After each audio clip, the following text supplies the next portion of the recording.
The 2026 UK classic car auction scene starts right here at Barons MPC down in Southampton in the middle of January. And in this video we're going to do our usual. We're going to pick out 10 or 12 cars to have a closer look at. This MGA guided just £6,000 to £8,000. This Aston Martin DB7, which is hiding a little bit of a problem. And this barn find MGB Roadster that's been in storage for over 30 years. And I'm also going to be looking at the three around us and see how they get on when they went under the hammer. So please do keep watching to see what we found. No, this is not a 300ZX Nissan, it is a Nissan Fairlady, and that's because it is a Japanese import. Came to the UK in 2021 and basically didn't get registered till 2024. Has done just under 100,000 miles, but it's worn its years really well. And we know these cars, particularly in turbo form, are sought after. But this one isn't a turbo. It's got the V6, of course, got an auto box, but it is the non-turbo. Now, let's be realistic. Where nowadays can you actually use that kind of power? It had an engine service in September 2025. The vendor did report a little bit of a gearbox issue because it's been parked up for a little while. Apparently between third and fourth it was having a little bit of a question with itself, but when it was picked up and driven to the auction, they said it drove absolutely fine. Estimate wise, £5,000 to £6,000. I think that's probably cheap money for one of these, isn't it? Surely. The Gran Turismo generation, and I know the auctioneer Tom is one of those, love these cars. So let's see how he got on with it. Finishing on there, 4,300. We'll have to make phone calls. Now this is a little bit of a rarity, but incredibly there's two of them here. Now what is it? It is a 1965 Reliant Scimitar SE4. Now this is the first one of the Reliants that actually had the Scimitar name, and there are only 297 of these built, and I say incredibly there's two of them here today. Now I picked this one because I do like the colour, I just think it really suits it. Now this has the Ford straight six engine, 2.6 litre, you know, something fairly simple mechanically. It's got a 4-speed box with overdrive, so you know it's going to be fairly good on modern roads. The paint on this is really nice. It does, you know, have some receipts with it for work in the past. It's had lots of work done on it recently with sort of running gear and so on. It does need a little bit of a job on the alternator apparently. Chatting to the guys at the auction, somebody's been fiddling with the wiring. And it just needs a little bit of work on it, and apparently the buyer needs to shift it on, so he has estimated it really quite low at just £8,000 to £10,000, which I think for one of these in this condition, there's only a handful of these left and there's probably 10% of them here today, so I think this is a bit of a bargain. But who am I to know? Let's see what the bidders say. Twice, and saying this time away it goes on the telephone at £7,000. Now this is going to be one of the bargains of the day, I think, if it goes anywhere in its estimate. A 1957 MGA 4, £6,000. Well, a few years ago that was like, you know, a pile of rust money for an MGA, but this one, running, driving, had good ownership on it. It's been owned by the same people for the last 30 years. They spent money in the right places. They spent it on the engine, gearbox. They've wax oiled it, and it all looks pretty tidy. Now, this was originally an export car. Originally went to America, came back in '89, converted, I imagine, then probably back to right-hand drive. But originally it was old English white. It's now red, and that's the main problem with this car. It's the paintwork. Micro blistering is all over it. If you want to run, drive, have a bit of fun car, I think this is a great buy.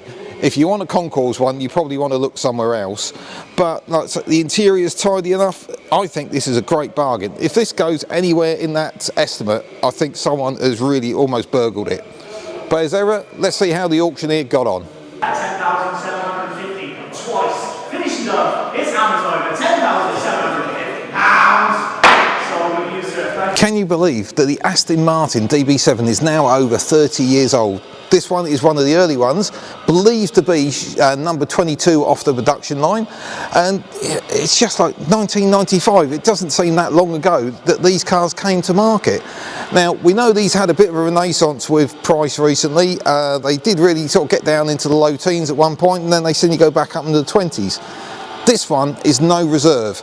Now, there's a little bit of history behind this. It's only done 65,000 miles. It comes with a lot of history.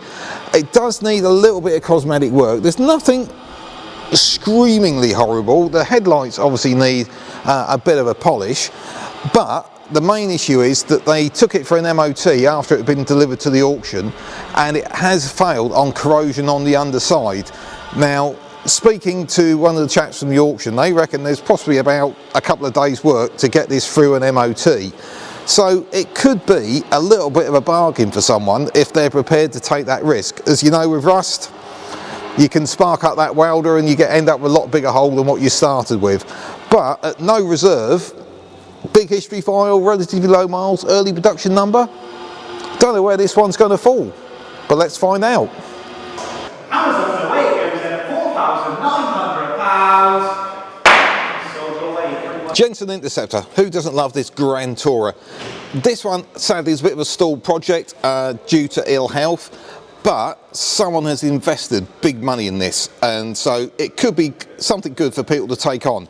Now, back in 2022, there is a £24,000 invoice for work done to the running gear, had work to the engine, gearbox, brakes and so on. And I understand there's even more invoices for more recent work. The main area that needs a bit of attention is the bodywork. There's a lot of micro blistering on the paint, but the good news is bonnet's one of the worst areas, and in the crate over there is a brand new Jensen bonnet worth £3,000. So, you know, someone's put a lot of money into this. It's only guided to £18,000 to £20,000. So I think someone could have a good start for a project here.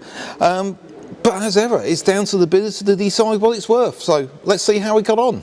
Finishing up then on the Jensen Interceptor here, just 12,000 here, once, twice, finishing up. That's 12,000.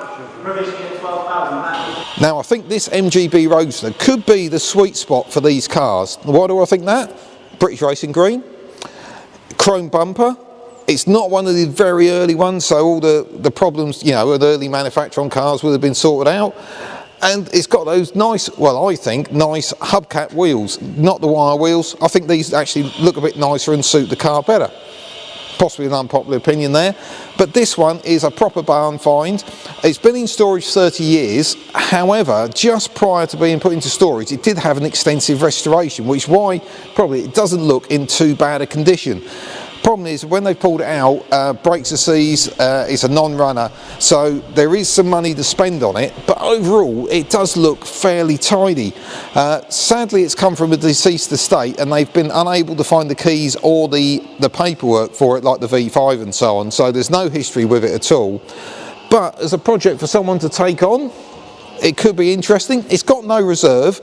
Difficult to pitch this because, as we know, the good cars have come down in price, so that naturally compresses the price of projects, because why would you invest so much money if you're going to end up being able to buy a good one for less?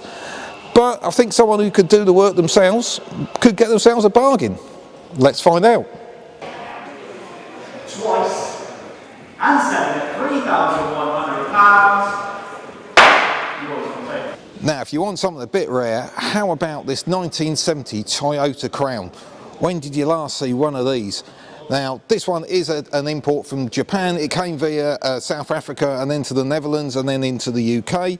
And it just looks so original. The interior is really, really nice. It's even things like the original hubcaps. How many cars from the UK built have still got those? And it just, I love the styling.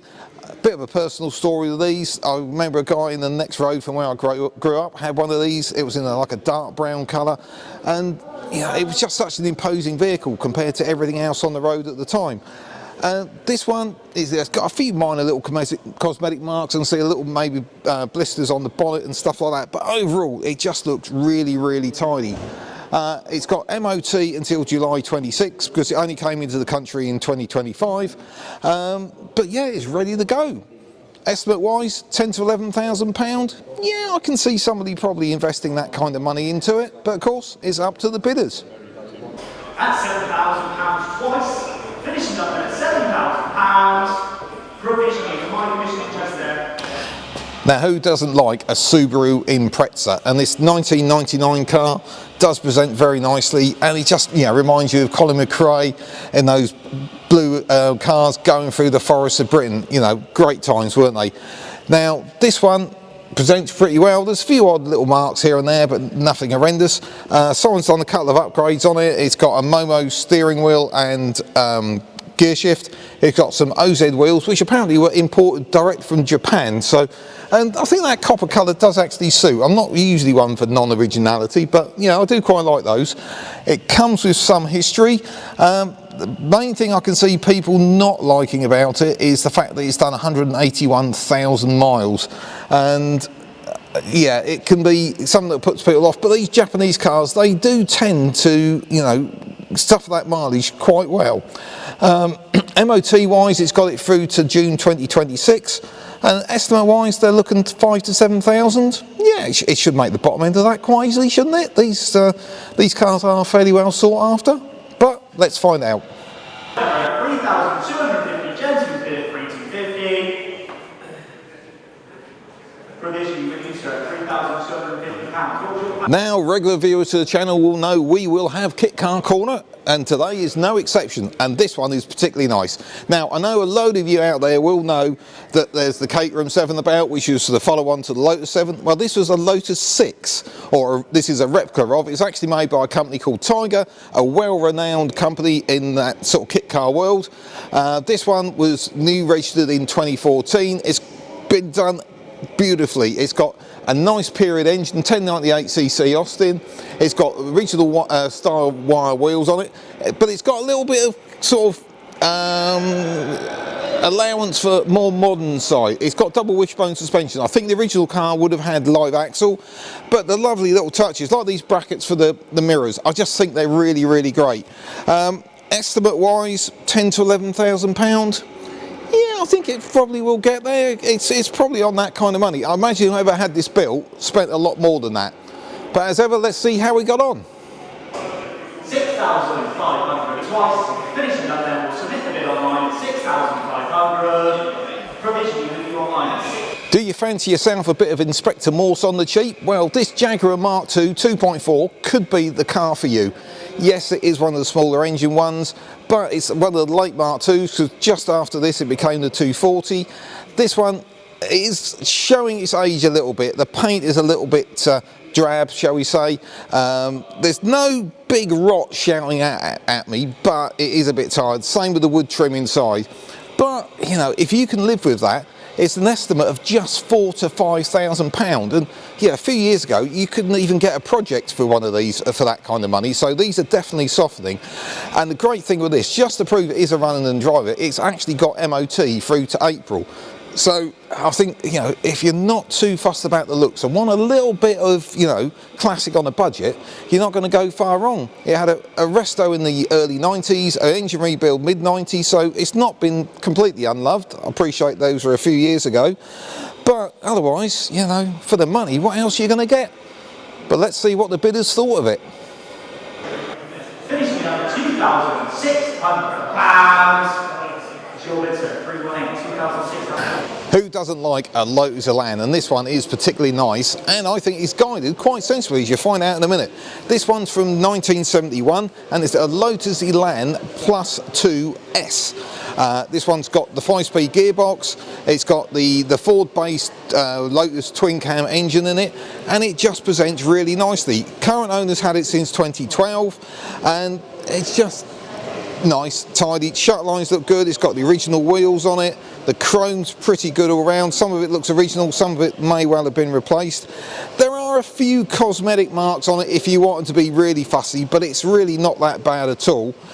It's had the good stuff done on it as well, like the back. These were famous for the sort of donut arrangement on the drive shaft. This had the aftermarket proper V joints put into it, and it's also had an engine, carb, gearbox and so on overhaul. So you know, you probably haven't got too much to worry about it. We know Lotus's reputation, but estimate wise, just 13 to 15 grand. And you know, a few years ago you'd have thought this was north of 20, so I think these ones are definitely softening. But let's see how the auctioneer got on when he was trying to sell it. Finishing up at £10,500, the last chance in now, 5. That is the provision. wraps up our day here at Barons Manor Park in Southampton. I really hope you've enjoyed watching, and if you have, please do consider giving that subscribe button down there a little bit of a click for us. I'll catch you next time.